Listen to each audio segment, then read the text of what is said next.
I'm fine. How are you? Alhamdulillah, I'm also fine. أعوذ بالله من الشيطان الرجيم. بسم الله الرحمن الرحيم.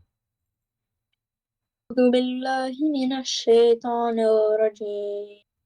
بسم الله الرحمن الرحيم. سورة الطارق. سورة الطارق مكية. مكية. والسماء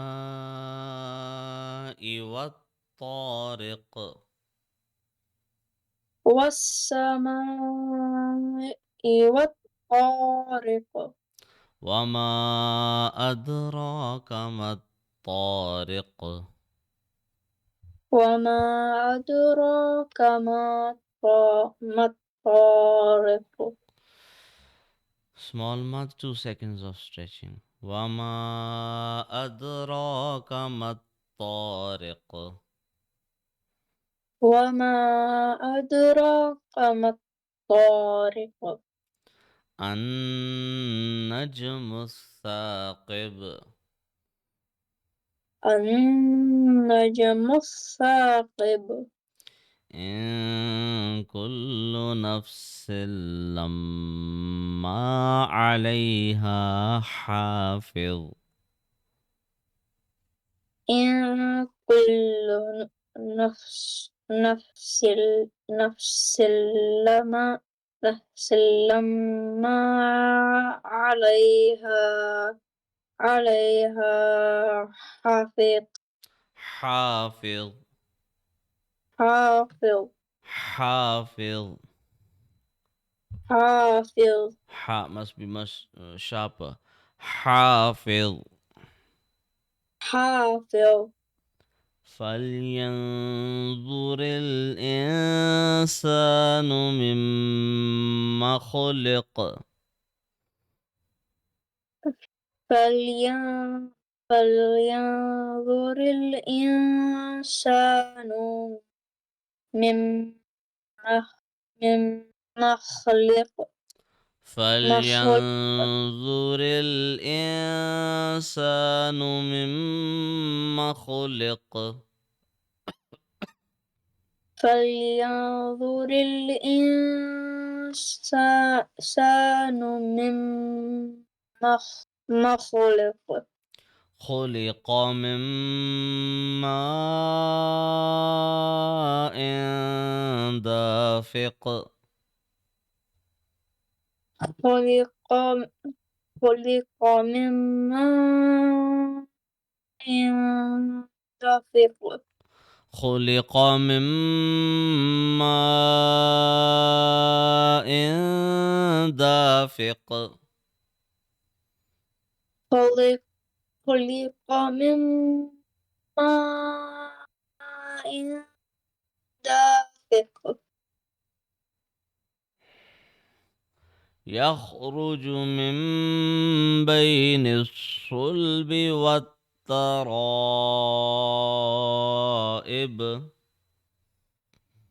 يخرج يخرج من يخرج من بين الصلب والت- والترائب. بين الصلب والترائب. بين الصلب والترائب. يخرج من بين الصلب والترائب.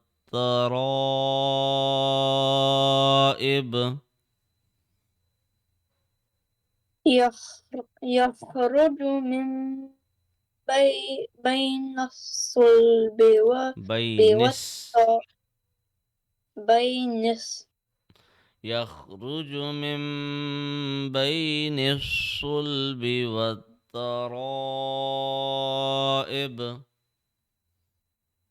يخرج من بين بين الصلب والترائب. Haha. والترى. Be is part of the previous word, not the next one.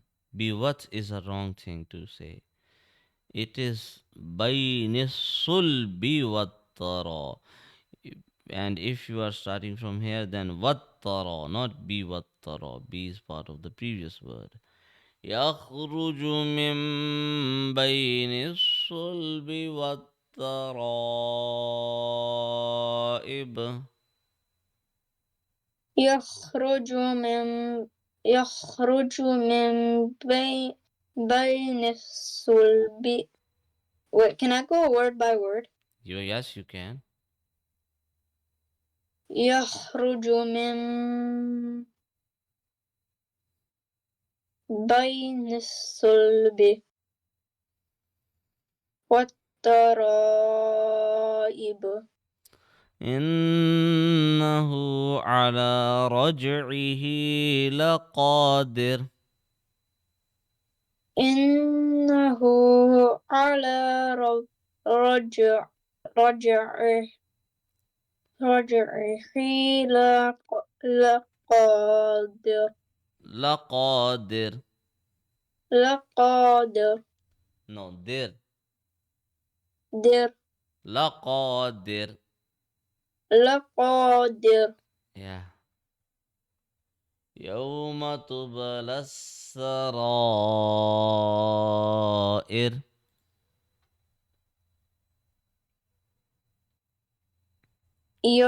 يوم يوم تبلى السرائر.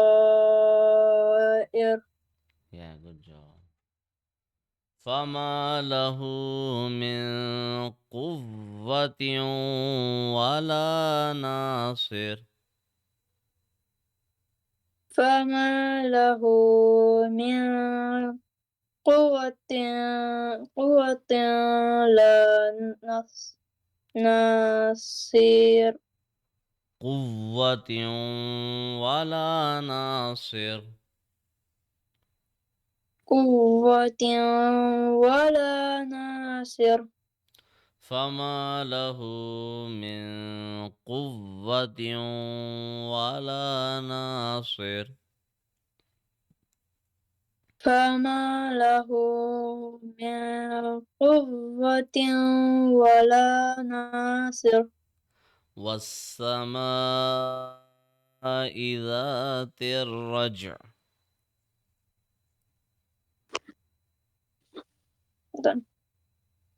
والسماء ذات الرجع.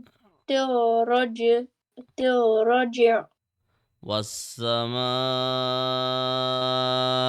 ذات الرجع. والسماء ذات رجع. رجع. رجع. والأرض ذات الصدع. والأرض ذات الصدع. والأرض ذات الصدع.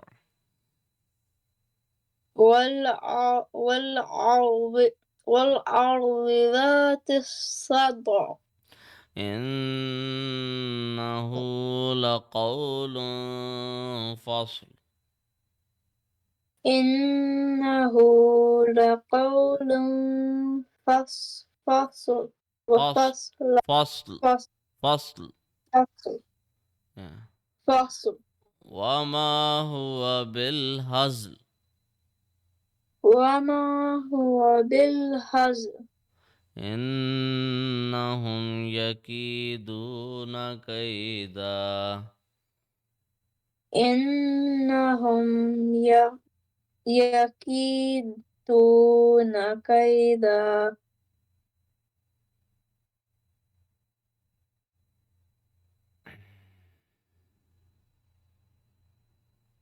إنهم يكيدون كيدا. إنهم يكيدون كيدا. إنهم يكيدون كيدا. إنهم يكيدون كيدا وأكيد كيدا. وأكيد كيدا وأكيد كيدا كيدا. وأكيد كيدا فمهل الكافرين أمهلهم رويدا. فمه فمهل فمهل الكافرين نم نعم نعم هل هم رو رويدا فمهل الكافرين أمهلهم رويدا. فمه فمهل فمهل الكافرين أمهلهم رويدا فمهل الكافرين أمهلهم رويدا. فمهل فمهل فمهل الكافرين أم أمهلهم رويدا سورة الأعلى. سورة الأعلى مكية. مكية بسم الله الرحمن الرحيم. بسم الله الرحمن الرحيم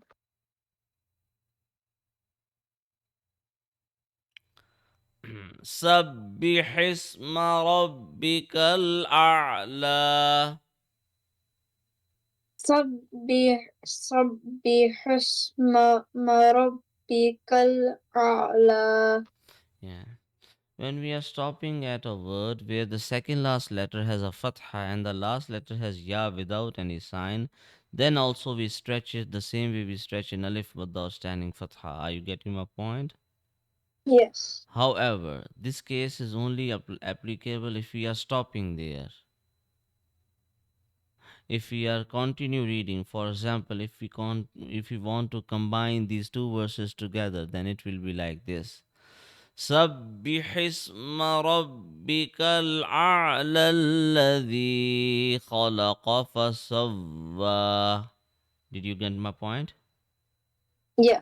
Yeah, so if we are stopping here, then lam will be stretched for 1 second. So ربك الأعلى ربك الأعلى الذي خلق فسوى الذي خلق فسوى والذي قدر فهدى والذي قد قد قدر قدر قدر قدر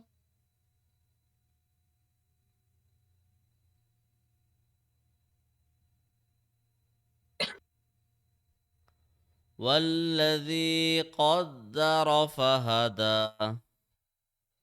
والذي قد قد قدر. No kalkala on dal with قدر tashteed. Dal in on dal with shadda, there is no qalqala here. والذي قدر فهدى. والذي قدر فهدى قدر فهدى. قدر فهدى والذي أخرج المرعى.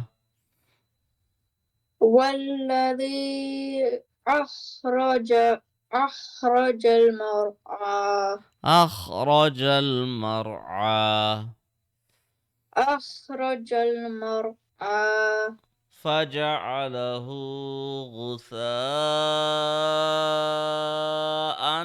أحوى. فجعلها فجعله غثاء أحوى. فجعله غثاء أحوى. فجعله فجعله غثاء غثاء أحوى. وغثاء أحوى. سنقرئك فلا تنسى.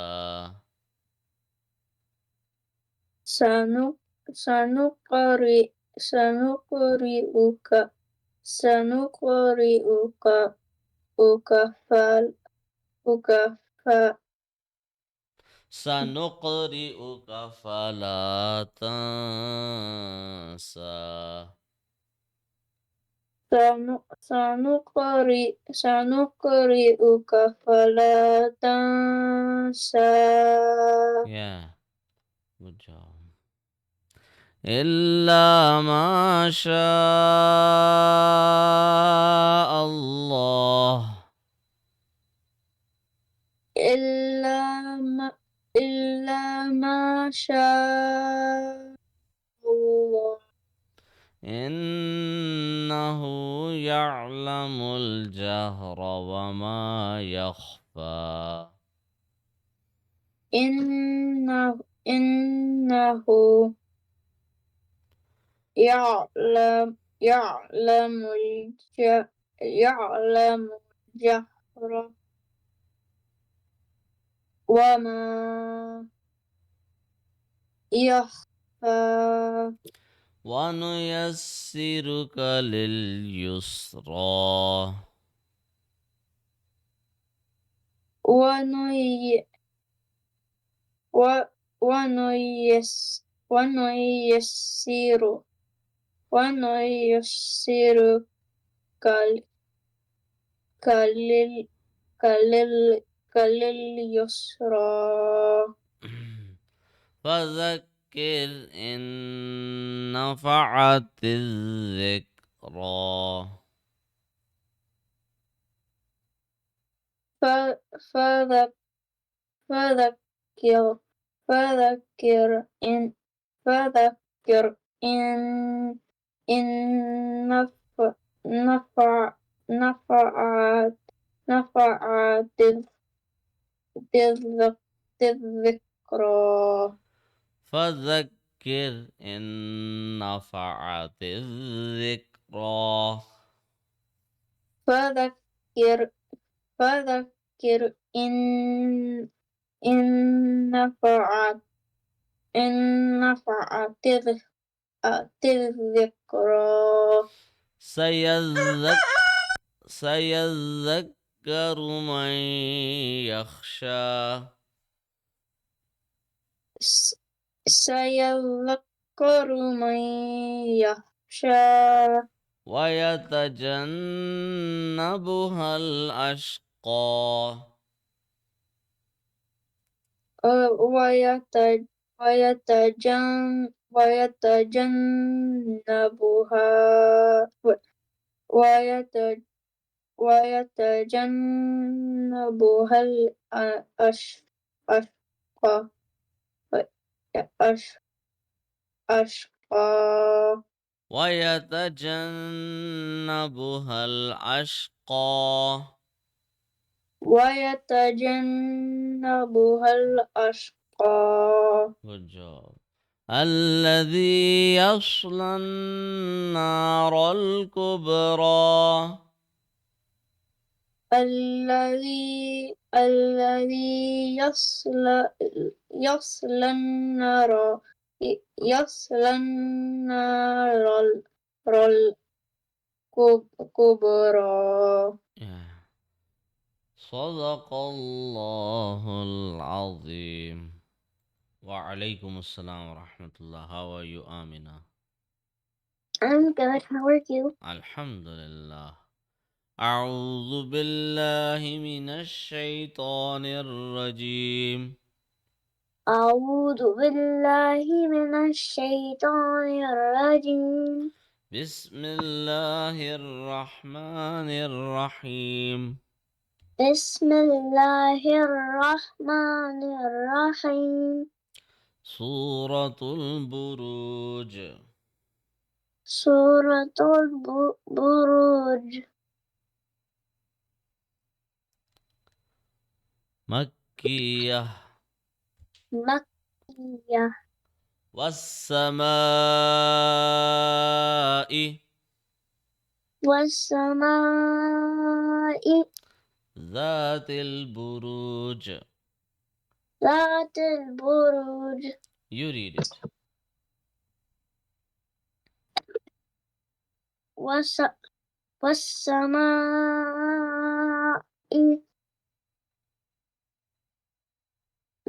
ذات ذات البروج. ذات البروج. قلقلة on جيم. ذات البروج. Good job. واليوم الموعود. واليوم واليوم الموعود. مو موعود. yeah. وشاهد ومشهود. وشاهد ومشهود.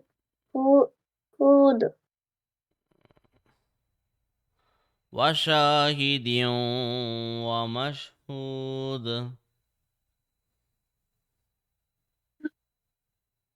وشاهد ومش ومشهود. وشاهد ومشهود. وشاهد ومشهود. قتل أصحاب الأخدود.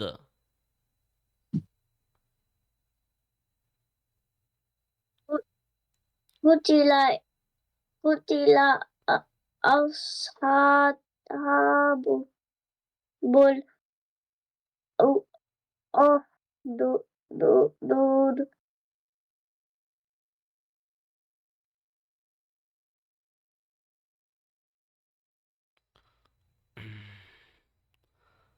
قتل أصحاب الأخدود. قتل أصحاب الأخدود. قتل أصحاب الأخدود. قتل أصحاب الأخدود.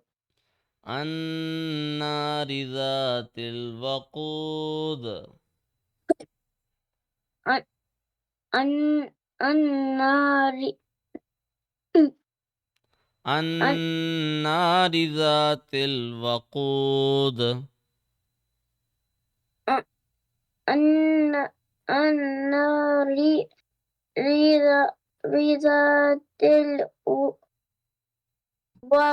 الوقود. النار ذات الوقود. النار النار الن- النار ذات الوقود. Good job. إذ هم عليها قعود.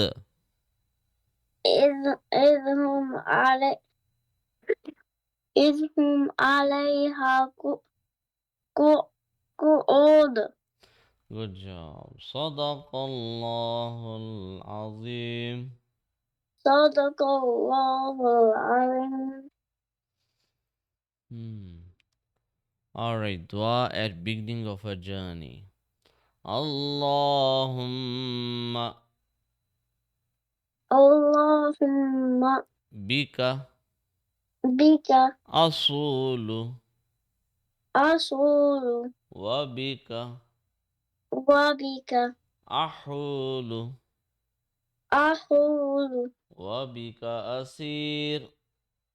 وبك أسير. O Allah, I attack with your help and proceed with your help. All right.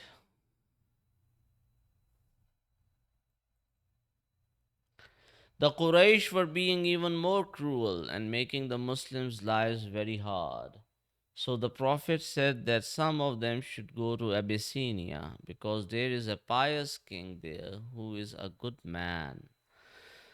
That king was a Christian and he was very kind and to the people who went to his country to be safe. Even when men from the Quraysh came to take them away, he listened to the Muslim side of the story about Islam and didn't let anyone harm them. Meanwhile, back in Mecca, the Prophet kept on bringing people to Islam. More and more people were becoming Muslim. The Quraysh were furious and tried to get his uncle to stop him, but his uncle protected him even though he didn't become a Muslim. At this time, Umar radiallahu anhu also became a Muslim. Then, for 3 whole years, the Prophet and his followers were made to live cut off from the people and didn't believe. It was very hard for them to get food.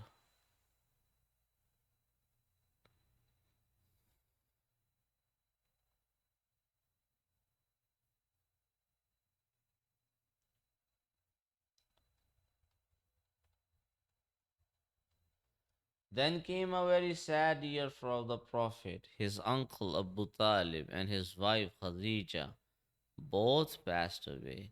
His uncle was the one who had been like his father and had been so kind to him and protected him. He was going to miss his wonderful wife, who he loved very much.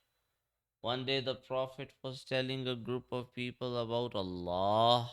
Some of them were from a city called Yathrib. Then later it was called Medina. They became believers and went and told their people about the Prophet.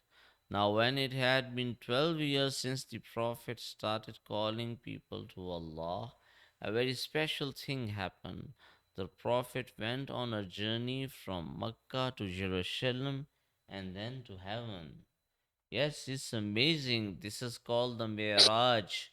First, his heart was washed and he went on the Buraq, which is a sort of like a horse, but it can go very, very quickly. It's a flying horse. During this journey, the Prophet met and said salam to other prophets in heaven.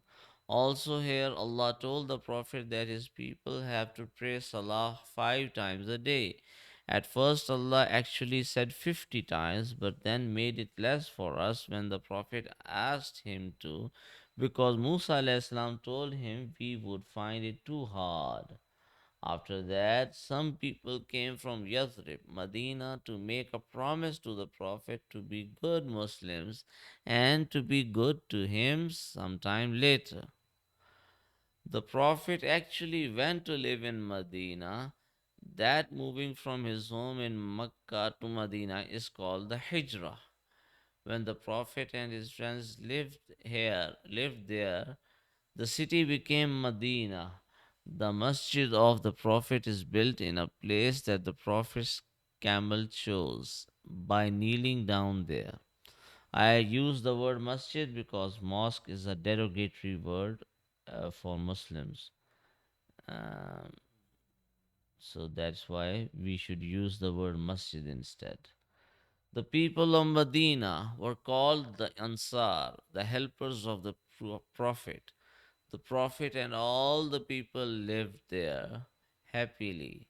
Some rules were made which included that the Jews would also live with there just as happily as the Muslims. But guess what? Those naughty people in Mecca did not give up. They still wanted to harm the Prophet and the Muslims. They marched 1,000 men to Medina to attack. The Muslims got together 300 men to fight back and protect themselves. Even though there were many more men on the other side, they lost the battle and the Muslims won. This is called the Battle of Badr. Later, there was another battle between the Quraysh and the Muslims called the Battle of Uhud. This time, the people from Mecca really wanted to make sure they win. They got 3,000 men, 200 horses, and lots of great weapons. The Prophet ﷺ had a lot less men and only one horse. They lost this battle sadly because some of his men didn't listen to the Prophet's orders. Even Hamza radiallahu anhu was killed. The Quraysh behaved very badly and rudely at that time. Hamza radiallahu anhu was the uncle of Prophet Muhammad sallallahu alaihi wasallam. Another time, they marched 10,000 men to Medina to attack, but the Muslims dug a deep moat around Medina and protected it with the small number of men they had.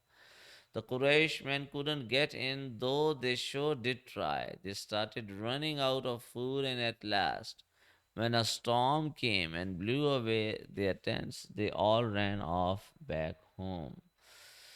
6 years after the Prophet and his people had moved to Medina, they wanted to go to see the Kaaba and pray. But when they got near, the Quraysh stopped them.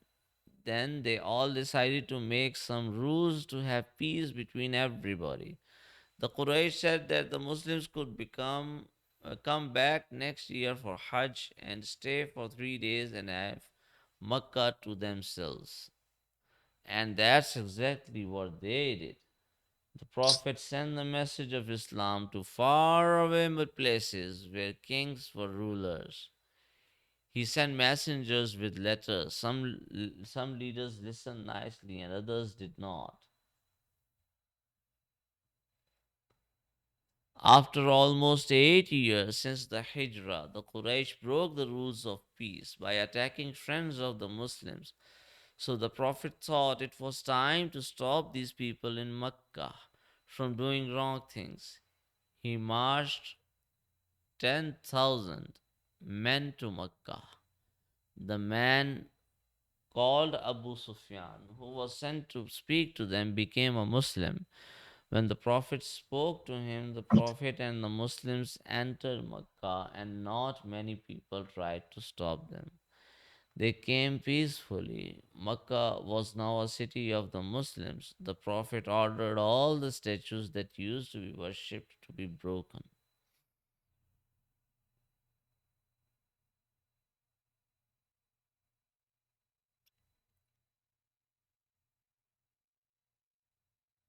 Mecca was now a city of the Muslims. The Prophet ordered all the statues that used to be worshipped to be broken. Then he spoke to all the people. Many more people became Muslim. While in Mecca, the Prophet kept spreading the message of Islam peacefully. When one of his men didn't do it peacefully without hurting anyone, the Prophet was very sad and sent lots of money to the widows and orphans. Then he went back to Medina and kept spreading the message. Slowly, all the people around became Muslims, and there was no more praying to statues. Everyone was living nicely with brotherhood and love. When the Prophet felt that he might not live much longer, he went for Hajj with thousands and thousands of Muslims. He stood on the top of Mount Arafat and spoke to the people. In that speech, he reminded everyone that they will meet Allah one day. He told them to be good to their wives and their husbands. He told them that if they have slaves, they should give them the same clothes and food as they have themselves, and never be cruel to them. Then he said to Allah that he has given the message of Islam to his people, and the people all said that he sure had. Then, after doing the Hajj, he went back to Medina. The Prophet ﷺ lived in Medina for the last year of his life and became sick. He asked everyone for forgiveness and made sure he did not owe anyone any money before he died. He died in the house of his wife Aisha radiyallahu anha, right next to her. The people were very sad.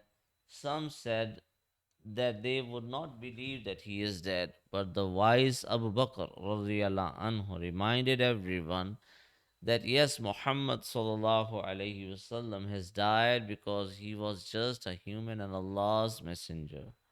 But Allah Almighty will never die.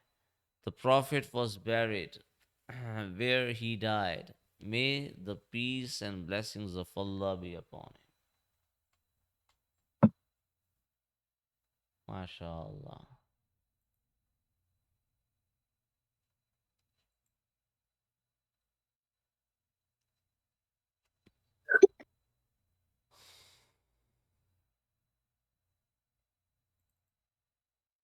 Okay, Amina, please read it. Oh wow, Manda. If any letter has a dhamma on it, then next to it is wow with the spoon. Then we have to stretch the final sound for 1 second. Wow, Manda and reverse dhamma look different, but they create the same sound. Good job. Read this word. Kula. Brilliant. Next.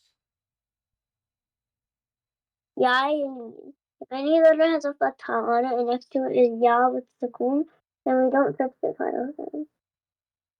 Read it. Wow. Oh. Wakai. Wakaidun. Good job. Wowlin. If any letter has a fatha on it and next to it was wow with sukoon, then we don't touch the final sound. Aula. Good job. Kalkala. Kalkala letters are dal, qata, ba, jim, and dal. If there is a sukoon on any of these letters, then we produce the ah or o sound while connecting them with the letter behind. For ta, it is ah, raw sound, and for qaf, ba, and dal is the ah sound.